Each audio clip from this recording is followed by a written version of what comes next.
बात इसी साल की है। एक महिला थी जिसकी बेटी की 2 साल पहले मौत हो चुकी थी। अच्छा खासा अमीर परिवार था। बीकानेर में ये महिला रहा करती थी। नाम रेणु चौधरी। 2023 तक 2 साल हो चुके थे। जो इनकी बेटी जिसकी डेथ हुई थी उसे पालतू कुत्तों का बड़ा शौक था, तो अपने पास अलग अलग ब्रीड के वो कुत्ते रखती थी। 4 कुत्ते एक साथ पाला करती थी। उसकी मौत के बाद वो कुत्ते उसके पति अपनी मदर इन लॉ के पास ले आया कि बेटी को बड़ा प्यारा था ये सारा। अब इधर मदर इन लॉ यानी रेणु चौधरी की तबीयत थोड़ी ख़राब होने लगी। अब उन्हें लगा कि बीच बीच में अस्पताल भी जाना था, इधर उधर अब इन 4 कुत्तों का कौन ख्याल रखे। तो उन्होंने कहा कि एक काम करो, तुम ये 4 कुत्ते किसी और को दे दो जब तक। तो जो दामाद था उसने कहा ठीक है। उसने 3 कुत्ते अपने एक दोस्त को दे दिए और चौथा खुद रखने लगा अपने दूसरे घर पर जहाँ वो रहता था। और उसने अपने एक सर्वेंट से कहा कि इसकी देखभाल करना। धीरे धीरे वक्त बीता। अब ये लेडी ठीक हो गई। जब ठीक हो गई तो इन्होंने कहा अपने दामाद से कि वो 4 कुत्तों को वापस ले आओ। तो वो लेकर आया 3। अब उन्होंने कहा चौथा कहाँ है। और उनकी बेटी का सबसे फेवरेट कुत्ता चौथा था जिसका नाम जिग्गी था। तो उसने कहा कि असल में वो एक आर्मी अफसर थे, उन्हें वो पसंद आया और उस वक्त आपने कहा था किसी को दे दो, तो मैंने उनको दे दिया और उनका ट्रांसफ़र कहीं और हो गया। पता नहीं किस इंडिया के किस हिस्से में वो पोस्टेड है, तो बड़ा मुश्किल है। तो उन्होंने भी कहा चलो ठीक है, किसी ने तो ख्याल रखा। अब वो 3 कुत्तों के साथ खुश। तभी एक रोज़ उनमें से एक कुत्ता बीमार पड़ गया। अब उन्होंने डॉक्टर को बुलाया, उस पेट स्पेशलिस्ट को। अब वो आया घर में। जब वो आया तो उसने उस कुत्ते को देखा। फिर अचानक उस डॉक्टर ने उस लेडी से कहा कि आई एम सो सॉरी, मैं आपके उस फेवरेट और प्यारे कुत्ते जिसका नाम जिकी था उसकी जान नहीं बचा पाया, बड़ा बीमार था और उसकी मौत हो गई। तो लेडी ने कहा क्या बात कर रहे हैं आप, किसकी बात कर रहे हैं। उन्होंने कहा भाई जिसका नाम जिकी था। उन्होंने कहा हाँ। तो उन्होंने कहा पर वो तो किसी आर्मी अफसर के पास है, मेरे दामाद ने बताया। अब डॉक्टर भी घबरा गया। बोले नहीं, वो मेरे पास आया था लेकर और मैंने उसको देखा था, उसका इलाज भी किया लेकिन बचा नहीं पाया, उसकी मौत हो गई। अब इतना कहकर डॉक्टर चला गया। अब उस लेडी के दिमाग में तमाम तरह की बातें घूमने लगी। दामाद वापस लौटा तो उन्होंने पूछा कि उस चौथे कुत्ते का तुमने क्या किया। तो उसने बताया कि एक आर्मी अफसर को दे दिया। तब उन्होंने कहा तुम झूठ बोल रहे हो, उसकी तो मौत हो चुकी है। फिर उन्होंने पूरी कहानी सुनाई कि जिस डॉक्टर से तुमने इलाज करवाया था वो डॉक्टर आज एक दूसरे बीमार कुत्ते को देखने आया था और उसने मुझे सारी सच्चाई बता दी। अब वो झेप गया। फिर उसने कहा, बहाना बनाने लगा। तब लेडी ने कहा नहीं, अब मुझे एक शक हो रहा है, और शक ये कि क्या जिस तरीके से इस कुत्ते की तुमने जान ले ली, कहीं मेरी बेटी का कत्ल भी तो तुमने नहीं किया, कहीं उसकी मौत भी नेचुरल नहीं बल्कि एक कत्ल का मामला है। उसने कहा कैसी बात कर रहे हैं। कह नहीं, अब मुझे तुम्हारी किसी बात पर भरोसा नहीं। अब उन्होंने उन सारी चीज़ों को याद करना और कड़ियों को जोड़ना शुरू किया और फिर कहानी 2 साल पहले फ्लैशबैक में चली गई। बात 2020 की थी।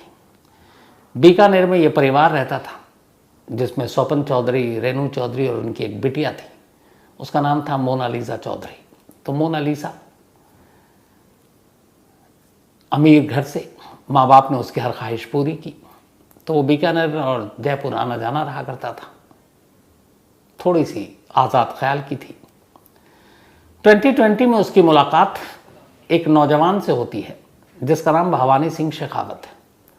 भवानी सिंह शेखावत से मुलाकात के बाद अचानक उसे प्यार हो जाता है। घर वाले इस रिश्ते के लिए तैयार नहीं थे, लेकिन मोनालिसा की जिद थी और फिर घर वालों की मर्जी के खिलाफ मोनालिसा भवानी सिंह शेखावत से दिसंबर 2020 में शादी कर लेती है। शादी के बाद घर वालों को बता देती है। अब माँ बाप ने भी कहा कि चलो बेटी की खुशी। इधर जयपुर हाईवे के आसपास इनकी बड़ी ज़मीन थी, मोनालिसा के माँ बाप की। एक ज़मीन का बड़ा टुकड़ा उन्होंने अपनी बेटी को भी दे रखा था। लेकिन मोनालिसा को एक सच्चाई मालूम नहीं थी, और वो ये कि जिस शख्स से उसने प्यार किया और शादी की वो ऑलरेडी पहले ही 2 बार शादी कर चुका है। एक पहली शादी के बाद उसने एक दूसरी शादी अपने ही गांव की एक लड़की से की और उससे उसका बच्चा भी है। और उस दूसरी पत्नी का नाम पूनम। तो ये बात छुपी हुई थी, लेकिन दूसरी बीवी को ये बात पता चल गई। और धीरे धीरे ये बात छुपती कहाँ है, क्योंकि आपके पास जब 3 पत्नियां हो तो कहाँ तक झूठ बोलेंगे। तो कभी यहाँ जाना कभी वहाँ जाना, इस चक्कर में इसने क्या किया कि भवानी ने कहा कि अब बीकानेर से निकलते हैं और जयपुर में ही ले जाकर रखते हैं इसको, ताकि ज़्यादा कुछ बखेड़ा ना हो। अब वो मोनालिसा को अपने साथ जयपुर ले आया और जयपुर के एक पॉश इलाके में एक अपार्टमेंट किराए पर लिया और दोनों अब मियाँ बीवी वहीं रहने लगे। अब यहाँ रहने के दौरान मोनालिसा को अब सारी चीज़ें पता चल चुकी थी कि इसकी एक और भी पत्नी है। अब उसने भैरव सिंह शेखावत के ऊपर रोक टोक और ये सारी चीज़ें लगानी शुरू कर दी कि तुम यहाँ नहीं जाओगे, तुम वहाँ नहीं जाओगे। तो वो अपनी बीवी की नज़रों के सामने ही हर वक्त रहता, मतलब कब कहाँ जा रहा हो उसे सब उसकी बीवी को पता होना चाहिए। करीब शादी को अब 2-3 महीने बीत गए। फरवरी 2021 आ गया। 4 फरवरी 2021 को एक रोज़ अचानक रेणु चौधरी जी के पास बीकानेर में फ़ोन आता है। फ़ोन करने वाला था भवानी सिंह शेखावत, यानी मोनालिसा का पति। वो अपनी सास से कहता है कि मोनालिसा को कोरोना हो गया है। और 21 कोरोना का दौर था ही, बल्कि 21 सबसे ख़तरनाक था। अब कोरोना में कोई किसी के पास तो आता जाता भी नहीं है, ना देखने, ना तीमारदारी के लिए, ना हाल पूछने के लिए। जब कांधा देने वाला ही कोई नहीं आता था तो फिर देखने के लिए कौन आएगा। सब 2 गज या किलोमीटर की दूरी पर ही थे। तो उसने बताया कि तबीयत ठीक नहीं है और अस्पताल में है। और फिर उसने अचानक खबर दी कि बच नहीं पाई, मोनालिसा कोविड की वजह से मर गई। अब हालात ऐसे थे कि घर वाले देखने भी नहीं आ सकते थे, और हालात ऐसे थे कि 4 लोग कांधा भी नहीं दे सकते थे, क्योंकि कोरोना का मामला था। घर वालों ने सब्र कर लिया। फिर उसने बताया कि उसने जयपुर के ही एक जो निगम का शमशान है वहाँ ले जाकर उसका अंतिम संस्कार कर दिया। अंतिम संस्कार करने के बाद बाकायदा वो अस्थियों को विसर्जित करने के लिए हरिद्वार भी गया।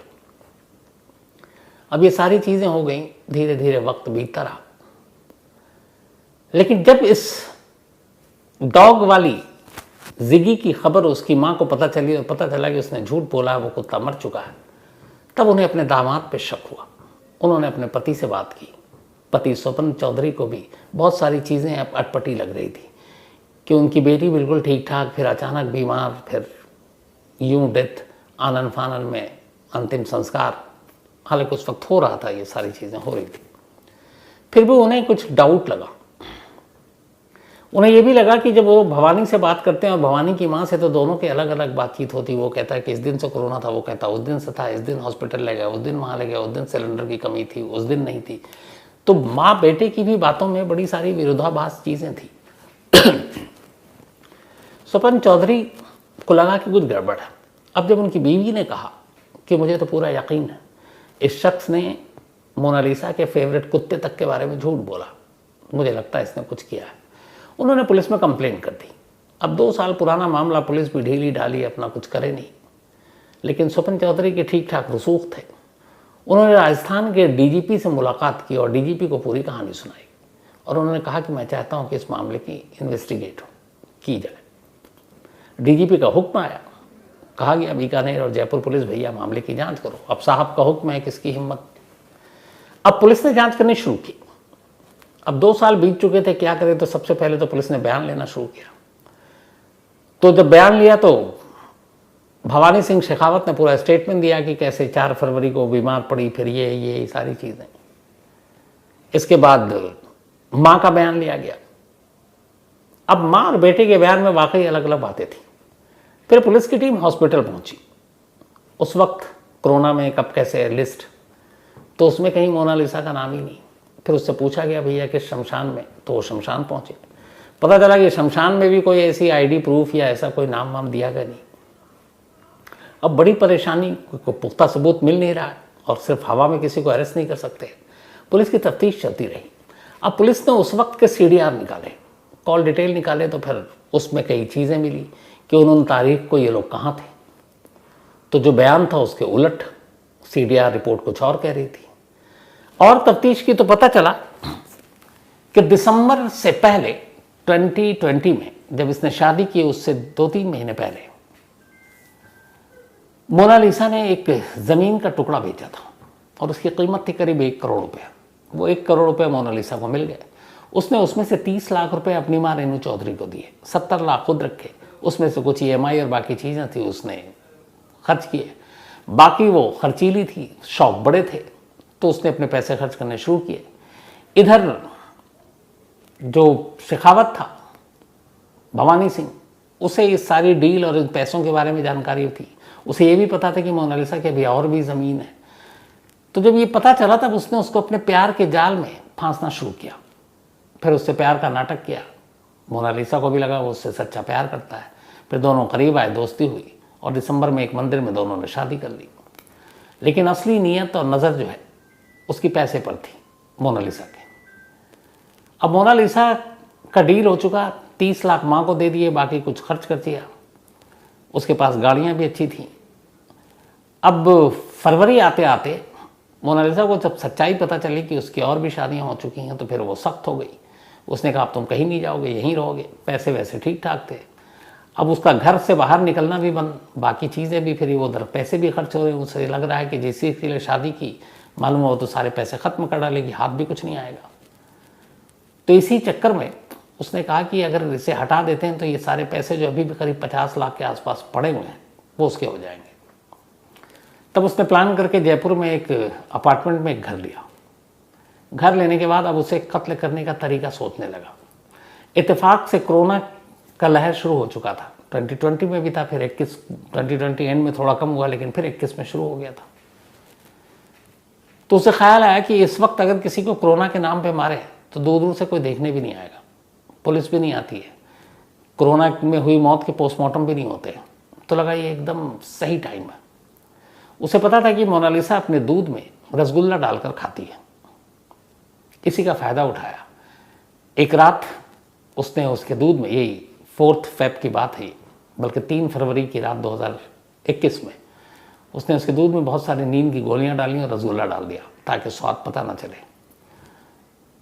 वो दूध पीने और रसगुल्ला खाने के बाद मोनालिसा गहरी नींद में चली गई। इसके बाद उसने उसका तकिया से मुंह दबाया और जब तक दबाता रहा जब तक कि उसकी मौत नहीं हो गई। अब मौत के बाद उसे लगा क्या करें, तो उसने अपने 2 दोस्तों को शामिल किया और फिर बताया बाकी अपने ख़ानदान को, सबको, कि मोनालिसा सीढ़ियों से गिर गई। एक तरफ बता रहा है कि कोरोना हुआ ससुराल वालों को, इधर कह रहा सीढ़ियों से गिर गई। क्योंकि अचानक अब इनसे झूठ नहीं बोल सकते थे, क्योंकि एक दिन पहले सबने देखा ठीक है दोनों साथ हैं, कोरोना का पेशेंट अलग हो जाता है। तो उसे लगा क्या करें, तो उसने कहा सीढ़ियों से गिर गई, सर में चोट लगी और मौत हो गई। इसके बाद वो सीधे अगले दिन एक जयपुर के म्यूनिसिपल शमशान घाट में लाश को ले जाता है और वहाँ ले जाने के बाद अब शमशान में भी ये कहता है कि ये कोरोना वाली डेथ है, तो शमशान के कर्मचारी भी साइड हो जाते हैं। खैर, अर्थी चिता के हवाले। उसके बाद ये लौट आता है, फिर अगले दिन जाकर अस्थियाँ चुनता है, फिर ये हरिद्वार जाता है और फिर अपने ससुराल फ़ोन करके कह देता है। तो जब ये सारी चीज़ें और पैसे की कहानी और ये बातें एक CDR से मिली, तो पुलिस ने उसके दोस्त को उठाया, दोस्त को थोड़ा खातिरदारी की, उसने मुंह खोल दिया। फिर इसको उठाया, भवानी सिंह शेखावत ने भी अपना फिर मुंह खोला और एक्सेप्ट कर लिया कि उसने ही मोनालिसा को कत्ल किया था। इकरार जुर्म के बाद सभी को गिरफ्तार कर लिया गया, जेल भेज दिया गया। अब लेकिन इसके बाद इस एक कत्ल ने कैसे शमशान और कब्रिस्तान के नियम बदल डाले। जब पुलिस इस मामले की जांच कर रही थी तो पुलिस शमशान गई। शमशान में उसने पूछा इन तारीखों को कितनी अर्थियाँ आई, क्या है, तो पता चला वहाँ कोई डेटा ही नहीं है। कुछ लोगों के नाम हैं तो पता गलत है। तो ऐसे में बहुत सारे ऐसे कत्ल या इस तरह की चीज़ें हो सकती हैं जिसमें गलत नाम, पता, पहचान बताकर कोई भी कातिल किसी को कत्ल करे और लाश कहीं और ठिकाने लगाने की बजाय सीधे ले जाके शमशान में ही चिता के हवाले कर दे, कुछ मिलेगा ही नहीं। उसी तरह किसी कब्रिस्तान में जाकर दफना दे, कभी पता ही नहीं चलेगा कि कौन सी कब्र में लाश दफन है। तो जब ये कमज़ोरी पता चली तो राजस्थान पुलिस और एडमिनिस्ट्रेशन की तरफ से एक ऑर्डर आया और उस ऑर्डर में ये कहा गया कि अब जितने भी शमशान और कब्रिस्तान हैं वहाँ पे जब भी कोई लाश आएगी तो उसके लिए ज़रूरी है कि उस अर्थी या जनाजे के साथ जो लोग आए उनमें से कम 5 लोगों के आईडी यानी कि आधार कार्ड जमा होने चाहिए, उनकी तस्वीरें। जैसे आप होटल में जाते हैं तो 5 लोगों के उस अर्थी या जनाजे में शामिल की आईडी उस शमशान घाट या कब्रिस्तान के दफ्तर में जमा कराना पड़ेगा, और साथ ही जिसकी मौत हुई है उसकी भी आईडी प्रूफ। तो 5 लोगों के आईडी प्रूफ और प्लस मरने वाले के आईडी प्रूफ। इसके बिना कोई भी जो चिता है ना वो शमशान में जलेगी, ना कब्रिस्तान में दफनाई जाएगी। तो मोनालिसा के इस कत्ल के बाद पहली बार प्रशासन को लगा कि ये ज़रूरी है, और उसके बाद से फिर ये नियम और कानून बनाया गया। और अब यही होता है कि जब तक आपके पास वो सबूत नहीं है, आईडी प्रूफ नहीं है कि कौन मरा, उसका नाम पता क्या, उसके साथ कौन लोग आए हैं जो 5 खास हैं, सबसे करीबी हैं, तब तक वो उसकी ना चिता सजती है ना उसे दफनाया जाता है। तो ये कत्ल ने कैसे अंतिम संस्कार और दफनाने के नियम बदल डाले, ये मोनालिसा के कत्ल के बाद शुरू हुआ था। तो कहानी में फिलहाल इतना ही।